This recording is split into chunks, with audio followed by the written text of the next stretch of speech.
And hello, good afternoon everyone, good evening or good morning po sa lahat. Ayan, for today's videos guys, ayan, hingi po tayo ng pasensya po sa isang tao ayan, na nagkaroon po tayo ng problema sa kanya. Ayan. So, ayan, public apology po kasi sorry po. Dahil nakagawa ako ng mali. Ayan.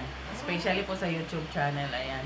Ah, special mention po sa Richard Mukbang. Ayan, kay Ma'am Giselle Espinosa. Ayan, good afternoon ma'am. Ayan.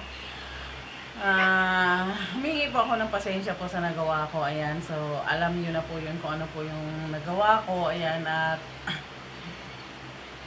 nagpapasalamat ako kasi tinulungan mo pa rin ako kahit sa mga nagawa ko. Ayan. At pa-Christmas mo na rin yan sa mga anak ko. Ayan. Thank you so much. Ayan, malaking bagay po na nandyan pa rin yung YT ko, yung YouTube channel ko. Kasi ito po yung kasi ay ginagawa kong source of income para po sa mga estudyante ko. Ayan. Bilang isang lady guard, ayan, alam naman po natin na maliit lang po talaga ang kinikita natin, especially po nandito po tayo sa probinsya. Ayan, so nandito po tayo sa Laguna, ayan. At of course, gumagawa po ako ng paraan para po kumita ng extra income. Ayan, so ang napili ko pong pinasok is sa YouTube channel. Ayan, so kahit pa paano hindi tayo binigo ni YouTube. Ayan, kumikita tayo kahit na pa $100. Ayan, malaking bagay po yun. Natulong po para po sa mga anak ko. Ayan, na pang araw-araw na gastusin. Ayan, pamasahe, ganun. Kahit pa paano hindi ko na po pagtatrabuhan sa trabaho ko. Kasi kung totoosin talaga kulang na kulang yung kinikita bilang isang nanay no, na may 3 anak. Ayan, para suportahan yung 3 anak na na kinakasama, no. Ayan. Yung bunso ko guys is nasa 18 na po yung bunso ko, 23 na po yung panganay ko. Ayan, and then ang pangalawa kong anak is 22. Ayan.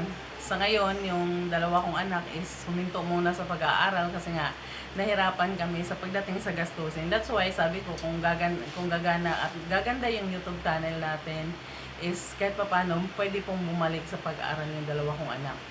Then, ang nagpatuloy po ng pag-aaral ngayon is si Bunso lang. Ayan. So, si Bunso, grade 11 na po si Bunso ngayon. That's why, ayan, sabi ni Bunso, ayan, pag nag-graduate siya, of course, gusto niya talaga na makatuloy siya hanggang matapos yan yung college, ayan. Then, yun, iniisip ko, sana umokay yung YouTube ko, ayan, kaso nagkaroon nga ng problema, of course. Sometimes, guys, ayan, ang nangyari kasi sa akin, di ba, habang nagtatrabaho ako, bawal po sa amin kasi ang cellphone, ayan, that's why, sometimes na wala talaga akong, naisip ko yung parang napag-aralan ko sa YouTube na pwede tayong kumuha ng video basta i-edit natin at gawa ng storya, wag lang natin angkinin. Ayan, that's why ngayon ginawa ko at nagkaroon po na ako ng problema kasi ang video na yun is kay Ma'am Giselle Espinosa, ayan, sa Richard Mukbang. Ayun. Pinost ko yun nung 13. Yun, 13. So, nakita agad ni Ma'am yun. Ayan, so, nagkaroon po siya ng 19 views. Ayan, so, ang nangyari, ayan, nireport ako ni Ma'am Giselle, ayan, ng Richard Mukbang. Ayan, so, nagkaroon ako ng strike. Ayan, so, 2024, nagkaroon po ako ng strike noon, then, nakatatlong strike ako ngayon. That's why sabi ng YouTube channel, ayan, 7 days na lang buburahin na po yung YouTube ko. Ayan, because nagre-reklamo din si Ma'am Giselle. That's why kinausap ko si Ma'am Giselle. Ayan, sabi ko hindi naman po ako kumita doon sa video. Then kakapost ko lang naman po yun ng mga time na yon. kahapon, yung pusit ata, yung pusit. Ayan. So, sana, ayan, pagbigyan tayo ni, Richard Mukbang, ayan. So, masasearch nyo po siya sa YouTube channel, ayan. Kasi, na-search ko din siya nung nakita ko po yung violation na binigay sa akin ni YouTube channel. Then, nung nakita ko po yun, ayan, chinek ko po, nakita ko po yung pangalan niya doon, si Richard Mukbang. Then, yung email po, nag-email po sa akin is si Ma'am Giselle Espinosa, ayan. Kung di ako nagkakamali, asawa po yan ni Sir, yung sa Richard Mukbang, ayun. So, pwede nyo pong panoorin yung mga video nila, ayan, nagmumukbang po sila, ayan. Then, ayan, ayun, pasensya po ma'am, ayan, pasensya na po, ayan, hindi na po mauulit, ayan, sana pagbigyan mo po ako ng, time para maayos ko yung, yung YouTube ko, ayan. So, minsan lang, minsan kasi, hindi tayo nakakapagawa ng video, minsan nakakapag-isip tayo ng, yung pala, hindi pala yun, karapat-dapat gawin, no? Kasi malaking, malaking magiging problema pag ginawa niyo yun. That's why, ayan, gumawa ko ng video para makapag-sorry na rin ako kay sa Richard Mukbang. Then, of course, para po, malaman din ng lahat yung nangyari. Kasi, of course, wala naman tayong tinatago pagdating po dito sa social media. Ayan, di po ako nahihiyang aminin kasi alam ko naman sa sarili ko na ginawa ko yun. Ayan. That's why humingi ako ng sorry sa pamilya ni Espinosa. Ayan, Giselle Espinosa. Ayan. Richard Mukbang. Ayan. Sorry po. Ayan, hindi na po mauulit. At maraming salamat po kung patatawarin niyo po ako. Ayan. At tao lang, ayan, minsan nagkakamali, ayan, may mga decision time, minsan na akala natin tama, yung pala'y mali, ayan. Hindi, kaya natutunan ko ngayon, lesson learned na hindi tayo dapat padalos-dalos sa mga decision, ayan. Hindi forget, hindi ka nakapag-post, ayan, wala kang video, ayan, ka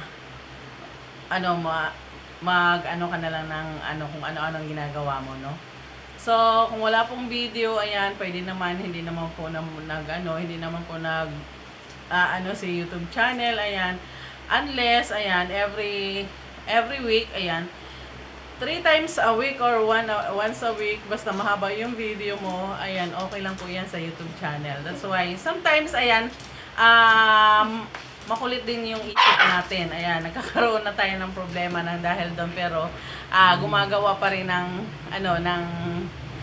parang talagang gumagawa ng desisyon yung utak natin. Huwag nating sundin kung alam naman natin mali. Ayan. Ayan. So, ayan. This video is para po sa kay Ma'am Giselle Espinosa. Ayan, sa Richard Mukbang. Ayan. Thank you so much, sir. Ayan, sana po pagbigyan niyo pa po ako. Para po, tuloy-tuloy pa po yung channel ko. Ayan, at kahit pa paano, ayan, malaking tulong po sa mga anak ko to. Ayan, naging naaasahan ko na din siya every month. Kahit pa paano, hindi ko na po siya hanapin o utangin po sa ibang tao. Ayan, kahit pa paano, ayan, may kinikita po ako kahit nasa 5,000, pataas lang eh. Minsan, kadalasan talaga wala, pero okay na po yun kahit pa paano may inaasahan ka yan. Maraming salamat po sa, Richard Mukbang, ayan, sana po mapatawad niyo ako. Ayan, pasensya na po, ayan, hindi na po mauulit, ayan. This is apology is public apology para po malaman po nila na talagang masinsinan po yung paghingi natin ng pasensya, ayan.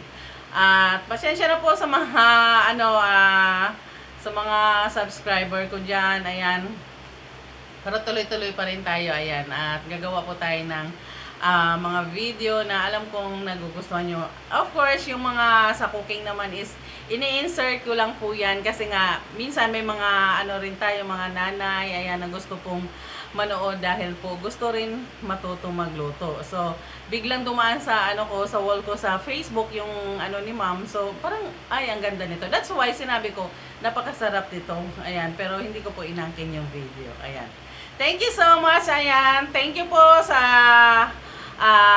Espinosa family, Ma'am Giselle. Ayan. And also, thank you po sa YouTube channel sa